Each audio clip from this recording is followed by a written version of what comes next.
याओ ने उसे रोकने की कोशिश की पर उसके अटैक को उसने रोक दिया, पर विच ने एशियन ट्रेजर का इस्तेमाल करके उस पूरी वेदी को ही खत्म कर दिया। पर युआन रेन डिस्ट्रिक्ट में उसकी कई सारी वेदी मौजूद थी। शियाओ विच के साथ लगातार आगे बढ़ रहा होता है और अब वो युआन रेन डिस्ट्रिक्ट के इम्पियल बोन्सी एरिया में पहुंच गए थे, जहां चारों तरफ मेग्मा मौजूद था और एक पहाड़ पर इम्पियल बोन्सी लिखा हुआ होता है। वो दोनों ये देखकर रुक जाते हैं। विच कहती है कि इस जगह का नाम ही इम्पियल बोन है। इस जगह पर कई सारे एम्परर की लाशें मौजूद होगी, इसीलिए इस बोन्सी के अंदर जाना इतना सिंपल नहीं हो सकता। जरूर यहाँ पर कोई ना कोई ट्रैप मौजूद होगा। शियाओ अपनी डिवाइन आई की मदद से देखता है कि वहाँ अन्य कई सारी लाशें मौजूद है और वो बिस्ट अभी जिंदा होते हैं, जो तेजी से रोर करने लगते हैं क्योंकि उन्हें एहसास हो गया था कि कोई उनके इलाके में घुस आया है। वहाँ मौजूद एक शंख बाहर आने लगता है जो आसमान में जाकर एक्सप्लोड हो जाता है और दो इविल आई नजर आती है। शियाओ काफी हैरान हुआ। वो समझ जाता है कि ये जगह जरूर एशियन बैटलफील्ड होगी, जहाँ प्राचीन समय में युद्ध हुआ होगा, जिस वजह से यहाँ इतनी सारी लाशें और बिस्ट मौजूद है। तभी मेग्मा के अंदर से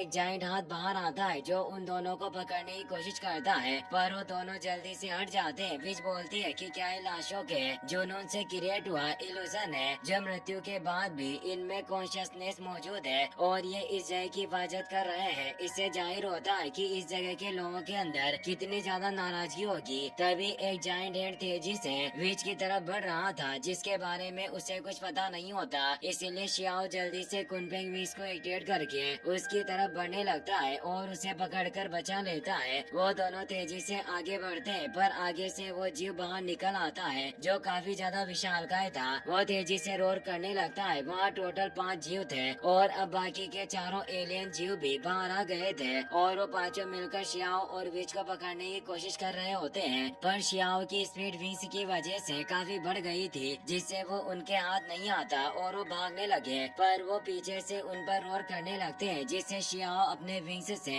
विच को प्रोटेक्ट करता है, पर वो विंग से भी नष्ट हो जाते हैं। विच कहती है कि मैं कमजोर नहीं हूँ, मेरे पास भी मैजिक बीट मौजूद है और मैं आसानी से तुम जीवों को चुप करवा सकती हूँ। और वो उस बीट की मदद से उन पांचों जीवों पर अटैक करने लगती है, पर उनकी बॉडी काफी विशालकाय होने से वो इतनी आसानी से उन्हें खत्म नहीं कर पा रही थी। वो अपनी बीट के 3 सोल से एक्सप्लोड द स्काई मूव का इस्तेमाल करती है, जिससे ये प्रोसेस फास्ट हो जाती है। पर वो जीव उन्हें पकड़ने के लिए लगातार अपने हाथों को आगे बढ़ा रहे होते हैं। विच परेशान हुई कहती है कि इन जीवों की बॉडी काफी बड़ी है, इसीलिए मेरा ये गॉड सरप्रेसिंग मोती को भी इसकी बॉडी को नष्ट करने में वक्त लगेगा, जिस वजह से तुम्हें ही कुछ करना होगा। शियाओ बोलता है कि तुम सब अच्छे से अपने इस मोती को कंट्रोल करो, बाकी सब तुम मुझ पर छोड़ दो। और वो अपनी इमोर्टल एनर्जी के साथ कुनफेंग अटैक को एक्टिवेट करता है, जिससे वो उन पर अटैक करता है। इससे शियाओ को एक विजन आया जिसके अंदर वो एक फिनिक्स एग को देखता है। इससे वो हैरान रह गया, पर अब विच का गॉड सरप्रेसिंग बीट पूरी तरीके से एक्टिवेट हो चुका था, जिससे वो उन पांचों जीवों को नष्ट कर देती है। वो वापस मेग्मा में मिल जाते हैं। शियाओ कहता है कि जल्दी एक युद्ध शुरू हो जाएगा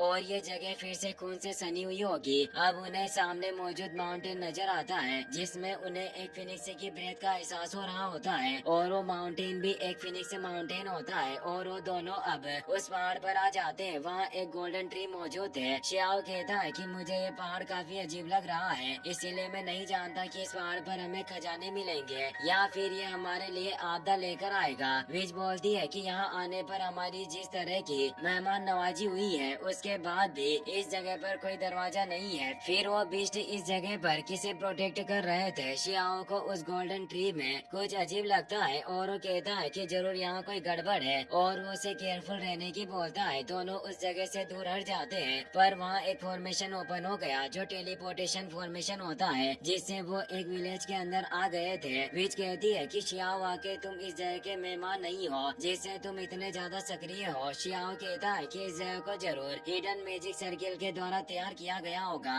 और वो दोनों उस जगह से बाहर निकलने की कोशिश करते हैं, पर वहाँ एक स्पेस बैरियर मौजूद था जिससे उन्हें इस जगह को छोड़ने की अनुमति नहीं थी। शियाओ अपनी पावर से उस स्पेस पर अटैक करता है, पर इससे तेज एनर्जी रिलीज हुई जिससे वो दोनों वापस नीचे आ जाते हैं। शियाओ को टैंक का ख्याल आता है, पर वो उसका इस्तेमाल भी नहीं कर सकता था क्योंकि वो सिर्फ फॉर्मेशन को तोड़ सकता था और वो पहले ही फॉर्मेशन के अंदर आ गए थे, जिससे इस क्रिटिकल सिचुएशन में भी वो टैंक पर भरोसा करके बाहर नहीं जा सकते। शियाओ कहता है कि सिचुएशन को देखकर ऐसा लग रहा है कि इस जगह से बाहर निकलने का एकमात्र तरीका यही है कि मैं इस जगह को नष्ट कर दूं और इस जगह पर जरूर कोई रास्ता होगा जिससे हम बाहर निकल सके। और अब शियाओ आगे घर पर पाम अटैक करने लगता है। वो लगातार कई दिनों तक पाम अटैक करते रहता है पर कोई फायदा नहीं होता। अब हमें 1 महीने बाद का सीन दिखाया जाता है। वो दोनों काफी परेशान हो चुके थे। विच कहती है कि अगर हम इसी तरह यहाँ फंसे रहे तो तियानशिन एकेडमी में शामिल होने की हमारी योजना विफल हो जाएगी। शियाओ कहता है कि मुझे इस जगह में कुछ गड़बड़ लग रही है। हमें 1 महीने से ज्यादा हो गया, इसीलिए उसे कोवेनेंट एशियन सिटी के रास्ते पर कई सारे लोग गुजरने चाहिए थे पर यहाँ से अभी तक कोई नहीं गुजरा। क्या इस खतरनाक रास्ते पर सिर्फ हमें ही घसीटा गया है? तभी बीच को एक आदमी दिखाई देता है जो आगे से गुजर रहा था। वे शियाओ से बोलती है कि हम यहाँ अकेले नहीं है, यहाँ और कोई भी मौजूद है और उसे देखने लगते हैं पर वो एक जिंदा लाश होती है जिसे भी एहसास हो जाता है कि यहाँ कोई मौजूद है, इसीलिए वो पीछे मुड़कर देखने लगा। पर इतने में शियाओ और विच दीवार के पीछे छिप जाते हैं। विच कहती है कि एक मरा हुआ इंसान है पर शियाओ उसे चुप रहने को बोलता है। वो जिंदा लाश ऊपर आसमान में से कुछ पर्ल को रिफाइन करके अपने पास ले लेता है। शियाओ विच से बोलता है कि ये जरूर एक इमोर्टल सोल है जो अपने जुनून की वजह से जिंदा है। वो इमोर्टल सोल वहाँ से जाने लगती है। विच कहती है कि इस जगह को जेन वांग एशियन सिटी कहा जाता है। क्या इस जगह पर कोई फिनिक्स ट्रेजर छिपा हुआ होगा जो 10 इविल में से एक है? शियाओ कहता है कि मैं एक फिनिक्स को जानता था जिसने किसी को चोट नहीं पहुंचाई और मुझे लग रहा है कि उस लाश को हमारे बारे में पता चल गया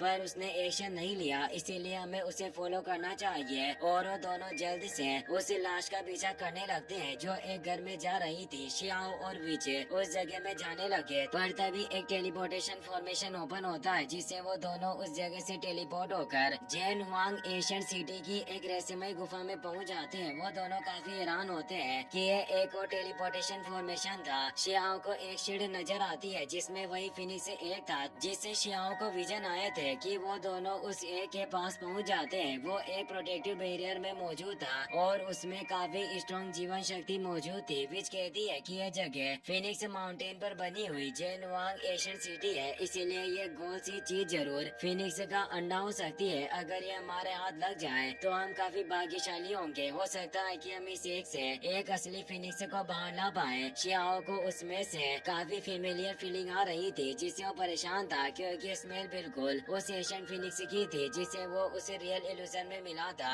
शियाओ सोचता है कि एशियन फिनिक्स जिंदा नहीं हो सकती क्योंकि मैंने खुद उसे अपनी आंखों से मरते हुए देखा। विच कहती है कि तुम इस फिनिक्स ए के बारे में क्या कुछ जानते हो? शियाओ बोलता है कि इसमें मौजूद ओरा बिल्कुल मेरे दोस्त का है। विच कहती है कि क्या है उसी फिनिक्स का है जिसे तुमने उसके बम से पकड़ा था, पर ऐसा नहीं हो सकता क्योंकि ये एक एशियन अवशेष है, ये इस जमाने का नहीं है, इसीलिए तुम आखिर इसके दोस्त कैसे बन सकते हो? शियाओ कहता है कि उस बात को काफी समय हो गया पर ऐसा लगता है कि जैसे वो सब कल ही गठित हुआ हो। मेरे वो सभी दोस्त रियल सुप्रीम जीनियस थे और उसे फ्लावर गर्ल, स्वॉर्डमैन और एशियन फिनिक्स की याद आती है पर एक एक करके सभी मारे गए। शियाओ विच को बताता है कि उन सभी के अंदर बुलंद महत्वाकांक्षाएं थी लेकिन हर कोई बहुत ही सॉफ्ट हार्ट वाले शांति प्रिय इमोर्टल थे। विच कहती है कि मुझे तुम्हारी बातों पर विश्वास नहीं हो रहा क्योंकि कोई आखिर एशियन एरा के इमोर्टल से दोस्ती कैसे कर सकता है? अगर तुम उनके दोस्त थे तो तुम इस युग के तो नहीं हो सकते,